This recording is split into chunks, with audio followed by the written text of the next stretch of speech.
Welcome back to my channel medical laboratory technologies videos. आज का lecture जो है ये एक छोटा सा इंट्रोडक्शन होगा वायरस के मुतालिक, क्योंकि मेरा मेन लेक्चर जो नेक्स्ट होगा वो होगा क्लासिफिकेशन ऑफ वायरस। तो उससे पहले मैं आपके साथ छोटे से एक लेक्चर में स्ट्रक्चर ऑफ वायरस की डिस्क्रिप्शन देती चलूँ कि वायरस क्या है और इसका बेसिक स्ट्रक्चर क्या होता है, ताकि जब हम क्लासिफिकेशन पढ़ेंगे तो आपको आइडिया हो जाएगा क्लासिफिकेशन का ईजीली कि किस बेस पे क्लासिफिकेशन की जा रही है। तो सबसे पहले तो वायरस जो है ये एक लैटिन ज़ुबान से निकला है।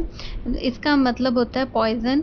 और वायरस जो होते हैं ये बहुत ज़्यादा छोटे साइज़ में होते हैं, इतने छोटे साइज़ में कि हम इसको नॉर्मल जो लैब में लाइट माइक्रोस्कोप यूज़ होती है उसके अंदर नहीं देख सकते। जैसे कि बैक्टीरियाज़ को हम देख सकते हैं लेकिन वायरसेस को हम नहीं देख सकते, क्योंकि वायरस का साइज़ जो होता है वो 20 से 300 नैनोमीटर तक होता है, जबकि बैक्टीरिया का साइज़ जो है वो 0.1 से 10 माइक्रोमीटर तक होता है। तो और जो स्मॉल वायरस है उसका 3 माइक्रोमीटर तक होता है।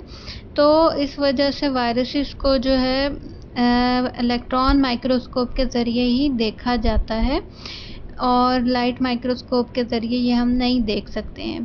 तो इनका साइज़ जो है ये बहुत ज़्यादा छोटा होता है। और वायरसेस की एक और जो स्पेसिफिसिटीज़ या खसूसियात में एक खसूसियात ये भी है कि ये जो हैं ये सिर्फ लिविंग मटेरियल के अंदर ही रेप्लिकेट करते हैं, रिप्रोडक्शन करते हैं। अगर ये नॉन लिविंग मटेरियल की या आउटसाइड लिविंग मटेरियल मौजूद हो तो ये इनएक्टिव हो जाते हैं, और जैसे ही इनको अपने लिविंग मटेरियल मिलता है तो ये दोबारा से एक्टिव हो जाते हैं। तो इस वजह से भी इनकी डिफ्रेंशिएशन हो जाती है बैक्टीरिया से। तो वायरसेस के अंदर जो जेनेटिक मटेरियल मौजूद होता है वो होता है डीएनए और आरएनए, लेकिन ये दोनों एक वक्त में वायरस के अंदर मौजूद नहीं होंगे। या तो वायरस के अंदर डीएनए मौजूद होगा और या फिर आरएनए मौजूद होगा। तो और ये इसको हम कहेंगे कि मास ऑफ न्यूक्लिक एसिड के न्यूक्लिक एसिड यानी कि जेनेटिक मटेरियल जो है वो क्या होगा, या तो डीएनए वायरस के अंदर मौजूद होगा और या फिर आरएनए। इसी बेस पे जो है वो क्लासिफिकेशन भी की जाती है। और इस न्यूक्लिक एसिड को कवर किया होता है प्रोटेक्टिव कोट ने, जो कि बना होता है प्रोटीन का, और उसको हम बोलते हैं कैप्सिड, जो कि आगे मैं आपको डायग्राम में भी शो करूँगी। तो इस न्यूक्लिक एसिड को कवर किसने किया हुआ है? प्रोटेक्टिव प्रोटीन कोड, जिसे हम बोलते हैं कैप्सिड। अब जो आरएनए वायरसेस होते हैं उनका जेनेटिक मटेरियल जो होता है वो या तो सिंगल स्ट्रैंडेड होगा या डबल स्ट्रैंडेड होगा या फिर फ्रेगमेंटेड होगा, जबकि डीएनए का जो जेनेटिक मटेरियल है वो मोस्ट ऑफली डबल स्ट्रैंडेड ही होता है। सिंगल स्ट्रैंडेड भी हो सकता है लेकिन मोस्टली जो डीएनए वायरसेस हैं वो डबल स्ट्रैंडेड ही होंगे। अब न्यूक्लिक एसिड और कैप्सिड जो है ये मिल के क्या बनाते हैं? ये बनाते हैं न्यूक्लियो कैप्सिड।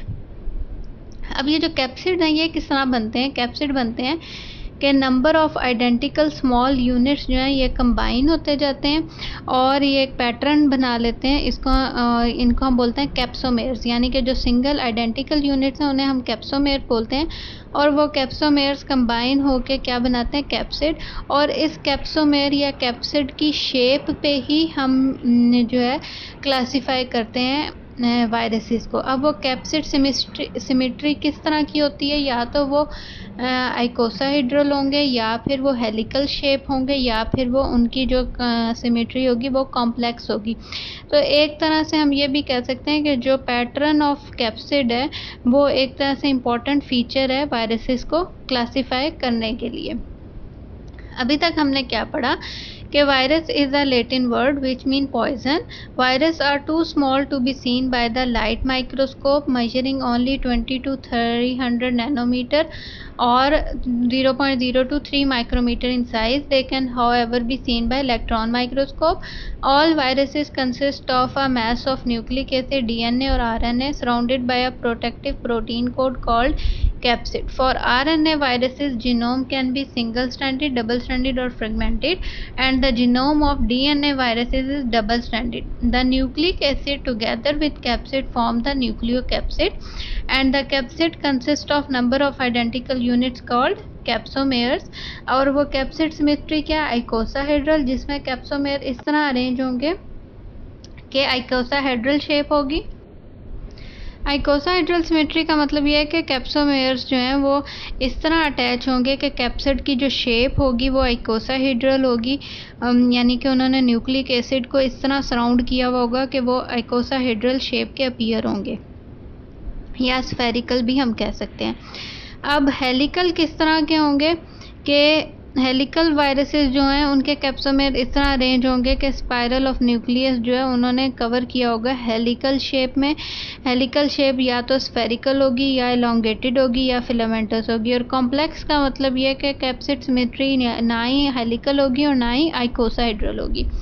अब इसके अलावा कई वायरसेस जो होते हैं उनमें एनवेलप भी मौजूद होता है और कई वायरस जो होते हैं वो नॉन एनवेलप्ड होते हैं। एनवेलप्ड का क्या है कि कई हेलिकल और फ्यू आइकोसाहेड्रल वायरसेस जो होते हैं उनको, यानी कि उनके न्यूक्लियोकैप्सिड के बाहर उनको एनवेलप ने कवर किया होता है। और वो एनवेलप किस चीज़ का बना होता है? वो बना होता है लिपोप्रोटीन मेम्ब्रेन का, जो कि कंपोज्ड होती है लिपिड की। और इसके अलावा उसमें क्या मौजूद होते हैं? उसमें मौजूद होते हैं स्पेसिफिक ग्लाइकोप्रोटीन, जिसे हम एंटीजन बोलते हैं।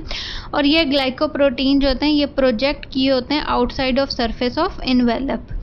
तो और ये भी है इंफॉर्मेशन के लिए, आप बस याद रखें कि as compared to non enveloped viruses, यानी कि वो वायरसेस जिनमें एनवेलप मौजूद नहीं होता, उनकी निस्बत एनवेलप्ड वायरसेस जो हैं वो बहुत ज़्यादा सेंसिटिव होते हैं हीट, डिटर्जेंट और लिपिड सॉल्वेंट्स के। तो ये तो था लेक्चर, छोटा सा इजी सा लेक्चर आपको स्ट्रक्चर ऑफ वायरस रिमाइंड कराने का। और ये कराने का मकसद यही है कि मैं जब आपके साथ क्लासिफिकेशन डिस्कस करूँगी डीएनए, आरएनए या उनकी शेप की बेस पे या एनवेलप्ड की बेस पे, तो जब वो फैमिलीज़ में आपको बताऊँगी वायरसेस की, तो आपको बहुत ईजीली समझ में आ जाएगी क्लासिफिकेशन। एंड पे मैंने थोड़ी सी एग्जांपल लिखी है वायरसेस की, जो कि बहुत ही कम एग्जांपल है, मेजर जो है वो आप क्लासिफिकेशन में देख लेंगे। इन एग्जांपल में कौन सी हैं? Ebola virus, rabies virus, HCV, rota virus. तो ये था स्ट्रक्चर ऑफ वायरस। अब मैं आपके साथ स्ट्रक्चर ऑफ वायरस की डायग्राम शेयर करूंगी और फिर हम शेप्स की डायग्राम देखेंगे।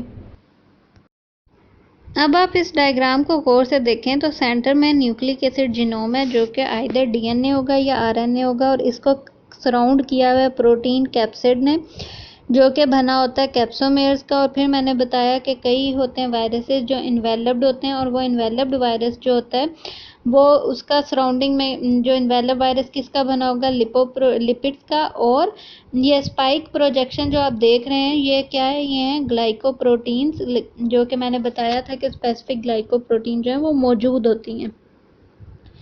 अब ये है shapes of virus. Shapes of virus में आप देख लें helical shape, complex shape, enveloped shape और पॉलीहेड्रल। पॉलीहेड्रल जो है ये आइकोसाहेड्रल शेप को शो कर रही है। तो ये थी शेप्स ऑफ वायरस। फिर मिलेंगे एक नए लेक्चर के साथ, और मोस्ट प्रोबेबली वो लेक्चर क्या होगा? वो होगा क्लासिफिकेशन ऑफ वायरस, जो कि मैं बहुत जल्दी आप लोगों के साथ शेयर करूँगी।